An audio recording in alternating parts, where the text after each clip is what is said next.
Welcome to Festival of Storytellers.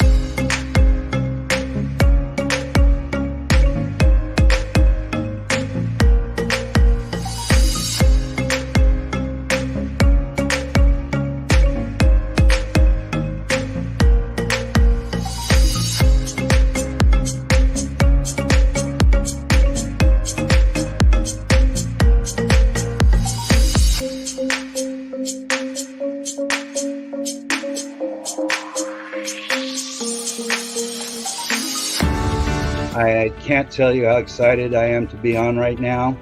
It's been a couple of weeks of excitement, getting prepared, and I've done a lot of things in my life, but this has got to be close to the top. Thank you, Reader's Magnet, and thank you, John, for putting this forth and taking the chance on us authors in presenting this out to the world. I've enjoyed this immensely, Joanne. Ellie, so have I. Thank you for who you are, and thank you, Reader's Magnet. You all are beautiful, and you've worked so very hard, and we are blessed. We are. I thank everybody that's involved with this process, because we know writers need readers and writers need publishers. We thank Reader's Magnet and everybody that's involved. I love Reader's Magnet. They say, we share your stories with the world.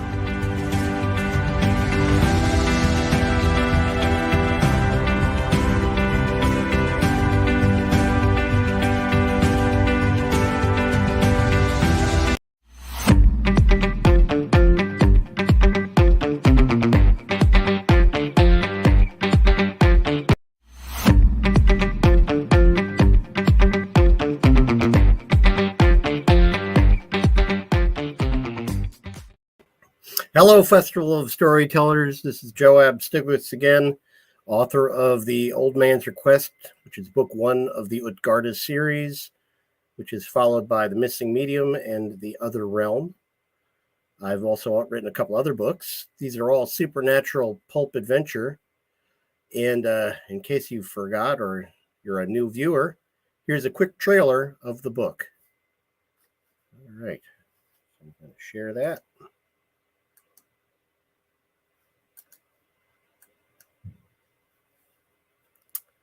All right, and here we go. 50 years ago, Jason Longborough never thought that he would be part of releasing an unimaginable horror.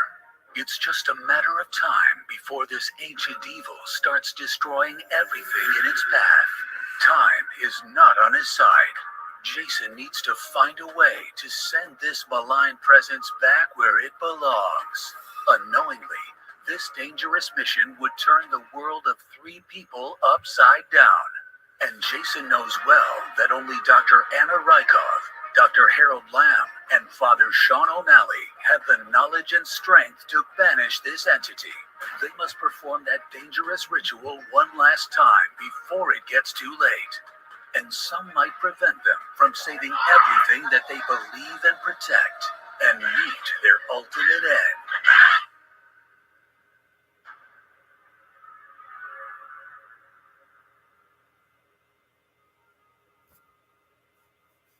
Okay, well, The Old Man's Request and the rest of my books are based on role-playing experiences that I've had, and a lot of questions came up last week about my role-playing history. So I've prepared a little PowerPoint for you so we can talk about it a little more detail. And let's see. There we are. Yes, so here are my 5 books of pulp adventure. The Old Man's Request, The Missing Medium, The Other Realm, then The Hunter in the Shadows, and The Worlds I Know. These books are all based on a game called Call of Cthulhu. However, I didn't start there. Like everybody else, I started with Dungeons and Dragons, and this is the original box set that came out in the late 70s. I was in 7th grade, and my friends and I would fill dungeons and go defeating monsters to rescue the princess. There was always a princess to rescue. They just seemed to always get in trouble. As D&D grew in popularity, it became more complicated and had more options and things. the Forgotten Realms setting came out in the early 80s. And my first attempt at a short story was written in that universe. They had come out with the setting, but they hadn't filled in the details of all the different places. So I wrote a short story that was set in an as yet unpublished part of their world. However, when they finally did publish that piece, what they described it as was completely different from what my story envisioned. So I decided to change my story into the Warhammer fantasy role-playing world. But one of my heroes, protagonists, was an orc. And they specifically say in their writing guidelines, you cannot have hero orcs. So I decided to create my own world. You can see the map I created for it. I used Cartographer, Campaign Cartographer, for those who are curious. And I created that entire world. That's just one continent of it.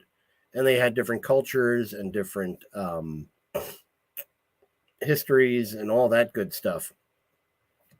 And as I mentioned last week, I started creating a Tolkien-esque journey tale involving journeys through this continent here called Benasia. And it didn't work out. I took too long writing it. I wrote it in spits and starts. And in the end, it wasn't worth doing. However, along the way, I discovered something new. I discovered Call of Cthulhu. Call of Cthulhu is a game based on the writings of H.P. Lovecraft and the collective body of knowledge called the Cthulhu Mythos. And I bought it when it first came out in 1981. And, I thought, this is the greatest thing in the world. Got to try this. But none of my friends were interested. They were all still fixated on Dungeons and Dragons. Eventually, I got some play in college. And then finally, after college in the 90s, I ran a multi-year campaign that became the source material for The Old Man's Request.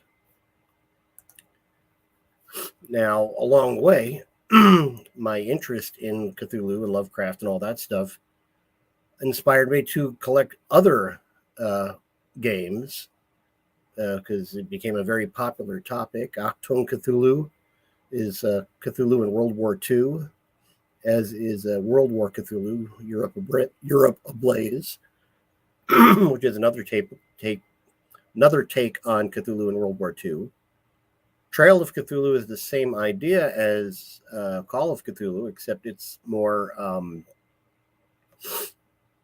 it covers some of the gaps in the Call of Cthulhu game.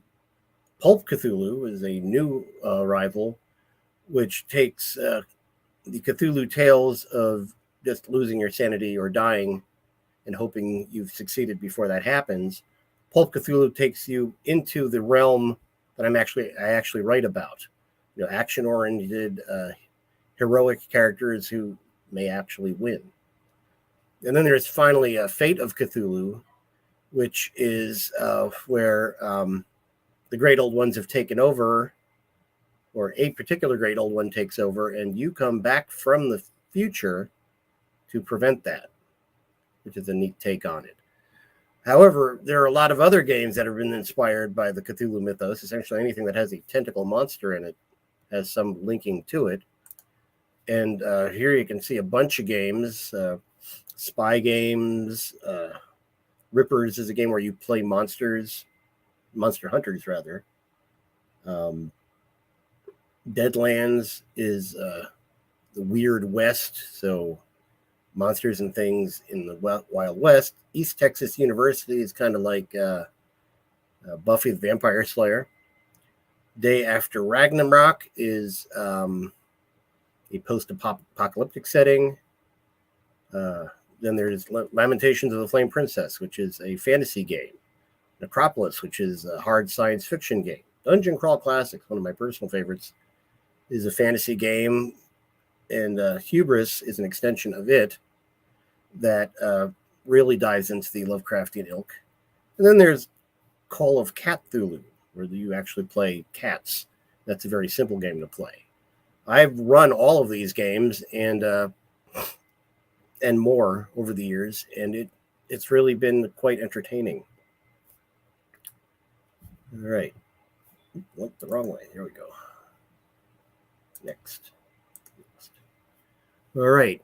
And my passion for role playing is so deep that when the pandemic hit, my regular group, we meet on Tuesday nights, we actually moved to Roll20, an online platform, to keep going. And we actually ran 2 campaigns on Roll20 before we started getting back together here at my house. Tomorrow night will be the next session. And online gaming has its advantages. Tabletop gaming has its advantages. And I enjoy both. How did you come up with these stories? All right. Well, these stories, as I mentioned, were based on games I played of Call of Cthulhu. And right here, this big binder are the notes I took for that game over here. These are the notes I took for that multi-year campaign. And some of that became the Old Man's Request. I narrowed it down from eight players to 3 protagonists in the book. I contained the plot to a single thread and wrote them out. And all 3 of the books, those being The Old Man's Request, The Missing Medium, and The Other Realm, all 3 of those books, had they been written in the last century, it seems weird saying that, but had it been written earlier, might have all been one big book instead of 3 little ones. But these days, people prefer series. And so, so I wrote those books based on the gaming. And from there, the first book was pretty much game notes. The second book, The Missing Medium, departed significantly. And then the third book, The Other Realm, is completely new material. I followed those up with The Hunter in the Shadows, which was inspired by the World War II gaming, though it does not take place during World War II. And that was followed by The Worlds I Know. And I just completed the third book of that trilogy 2 weeks ago, and it is currently being edited.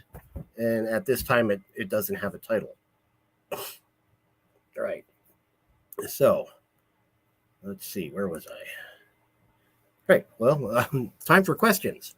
Now, I'm doing a contest, and this is just for you, Festival of Storytellers. If you click that link, https://rotfl.lol/RPG contest, I will collect entries for people who would like me to run a game for them on Roll20. It'll probably be in, after New Year's. But, we will connect and determine what kind of game you want to play, and I'll set it up. And you and 3 or 4 friends, we can have a game. And ideally, it would be a single session, but if it takes more than one, I'm game for that too. So if you're interested in playing with me running a game for you, go ahead and click on the or enter that link. Again, it's I'll drop it in the. Where'd it go? There it is. I'll drop it in the chat here. Copy.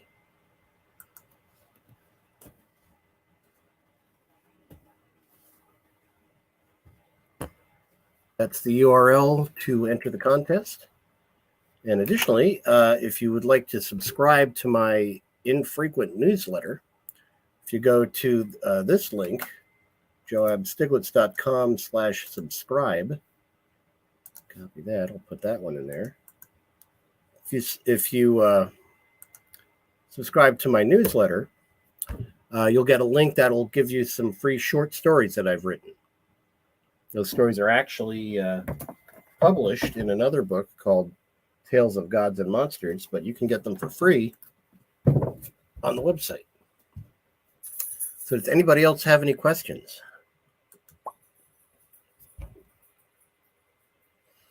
All right, so how are we doing? We're 15 minutes. Right. So, yeah, I enjoy role-playing. It keeps my mind creative. It does, however, sometimes steal from my writing time because I spend the same creative piece, the left brain creativity, writing adventures and things for my players that I use for writing my stories, my books.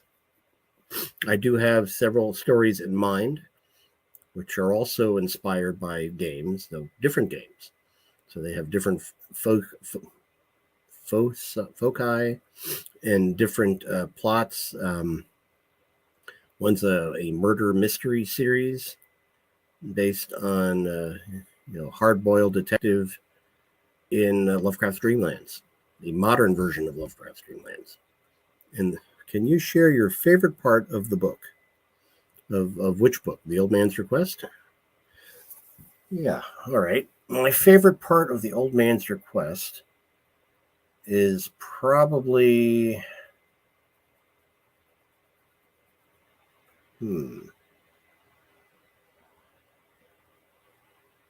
Can't really share it without giving away the book.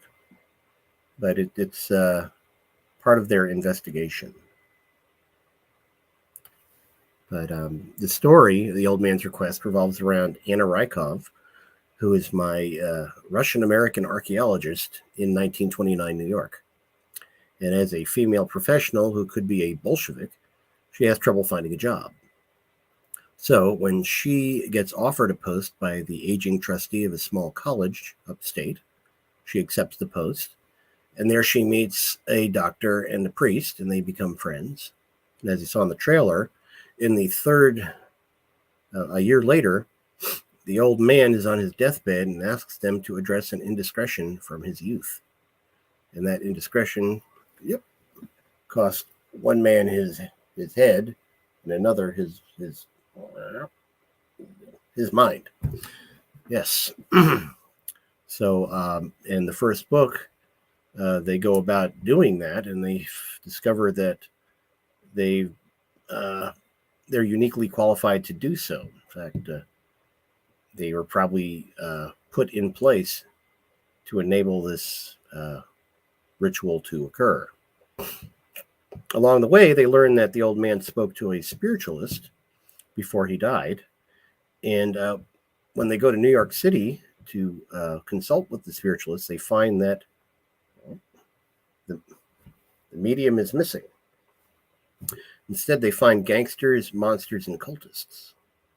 And this guy here, who has a parchment which has images of the three of them, or two of the three, on an expedition with him, where she claims is in another dimension. As you can see, there are monsters in the background coming after him. When they ultimately learn where the medium is, Anna must travel into the realm of the medium's own imagination to rescue both him and herself in the third book, The Other Realm. And that is the first trilogy, and they're a pretty good read. All three of them are available as paperbacks, ebooks, and on Audible. And the Audible recordings sound amazing. I mean, when I heard them, I couldn't believe that it wasn't a book that I had bought by someone else, because it sounded amazing. Now, my books are all available on Amazon and other online retailers. They're available at JOABStieglitzBooks.com, which you can see in the trailer, the crawler on the bottom there. And I also have my own website, JOABStieglitz.com, which you can see in the chat. And that site has information about appearances and speaking, being a speaker somewhere. Is it? Let's see. You're very creative from the cover to the title. Thank you very much. Is it possible that you'll also be making a book about evil possession? No, that's not really my, well, yes and no. In The Hunter in the Shadows, there is a race of aliens that swaps bodies with people. They exist across all dimensions. No, they exist across all time, and they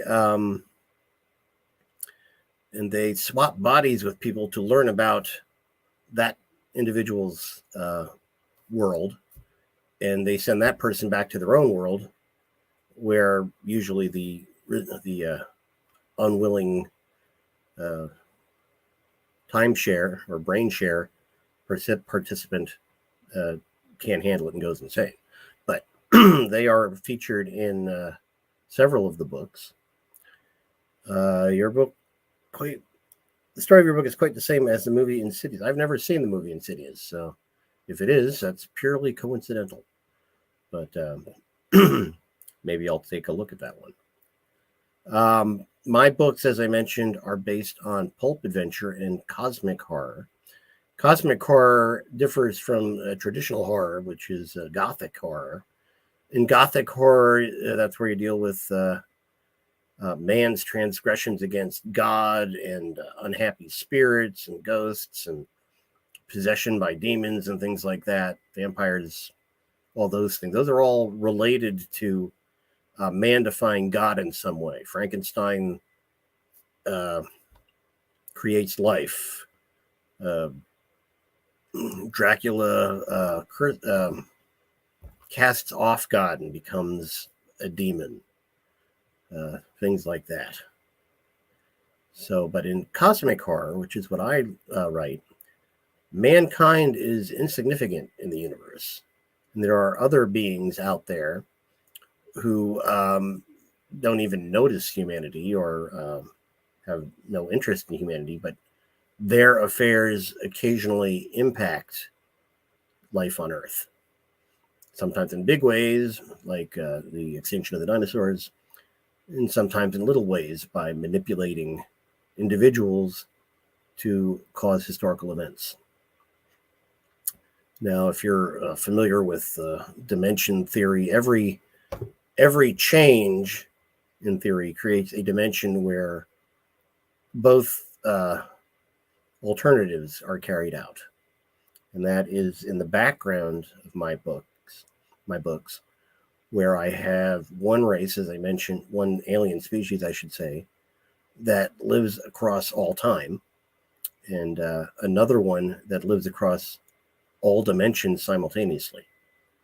And they are at odds with each other. Is your favorite author of the same genre as your book? Yeah. The authors I generally think of as my favorites are, the first one is Brian Lumley. Brian Lumley is known for his Necroscope series, which is vampire stories, and there's a bunch of them. But before he wrote those, he wrote cosmic horror stories, and specifically cosmic horror stories where the protagonists, I should say, have a chance. In traditional Lovecraftian stories, the protagonist usually goes insane or dies, or usually they go insane. But the result of encountering the cosmic horror is not something a mere human can handle. Brian Lumley took his stories in a more adventurous direction. His protagonists, and he has several. Titus Crow is a time-traveling investigator. Not time-traveling like Doctor Who. He has a device called the Clock of Dreams, where he can move around throughout time. There are several stories of his. And they were a foundation in my writing style. I actually met him in 1999 at Necronomicon, which is the Lovecraft convention in Providence, Rhode Island. And he inspired me. He said, write whenever you can. It doesn't matter if it's a thought or a sentence or a paragraph. Just write it down, and those things will germinate and become something. Lumley also wrote some, again, this is before the vampire stuff. He also wrote some heroic adventures set in Lovecraft's Dreamlands. This is the Hero of Dreams series. Another thing that I like to read. Are you also open in writing a different genre of books? I'm just about to get there. The other thing I like to read are mysteries, particularly historical mysteries. And one of my favorite authors for that is Philip Kerr, who has a detective called Bernie Gunther, who lives in Germany in the 20s and 30s, and he is a police detective. In the 20s, he is a police detective for the democratic government of the Weimar Republic. However, when the Nazis take over and absorb the police into the SS, he becomes a de facto Nazi and must deal with his superiors as well as do his job of solving crimes. And those are wonderful books. They also juxtapose his pre- and wartime investigations with his post-war hiding as a Nazi war criminal, even though he wasn't a volunteer. He was, in fact, not an SS officer as a police inspector, and he was therefore a war criminal, and people were looking for him. And he escaped through to South America and has other adventures, investigative adventures, juxtaposed with flashbacks to his historical adventures. I've also, of course, read Conan Doyle. I've read all of the James Bond books by Ian Fleming. I like The Man from U.N.C.L.E. I've got all of those books as well as the entire series on DVD. So I'm currently, as I mentioned a little while ago, I'm currently working on a detective story set in Lovecraft's Dreamlands, kind of combining the Bernie Gunther stories and the Hero of Dreams tales. But I'm going to put that into a 1930s era or 1950s era, or even a modern era Lovecraft's Dreamlands with cars and cities and industry and all that stuff, as well as monsters and elder gods and stuff like that. So that is what I am currently planning to do next. I'm also I'm doing research right now for a publisher who is putting out what's called New Pulp, which is new stories written about his pulp characters from the magazines of the late 19th, early 20th century. And particularly there's one called Horatio Humberton, who is a mortician by day, but very wise and learned, and is trusted by the police to investigate or to assist with their investigations, which for Humberton frequently involve supernatural things. So I'm thinking about submitting the proposal to write some books about him. So that's where I am looking next. Let's see. So we're almost out of time. So I will say one more time, my name is JOAB Stieglitz. My website is joabstieglitzbooks.com, which you see scrolling on the bottom there. And if you go to my website, you can, actually, let's go back there. Share.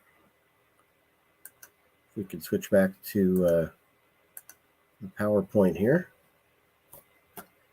Yes, if you go to my website, you can subscribe to my newsletter, and that'll give you access to 3 short stories, which are not related. They're actually different genres, as you were asking. They're not related to the books. They're completely separate stories.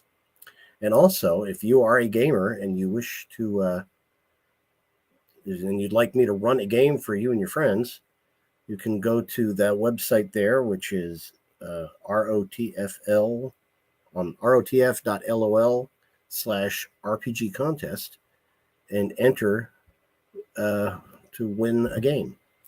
And the winner is going to be selected on November 27th. That's the Saturday after Thanksgiving. And I will publish it on my website as well as social media. I'm also on Twitter and Facebook and Instagram if you want to catch me there. So we're out of time. So thank you, everybody. And I'll be back online again at, I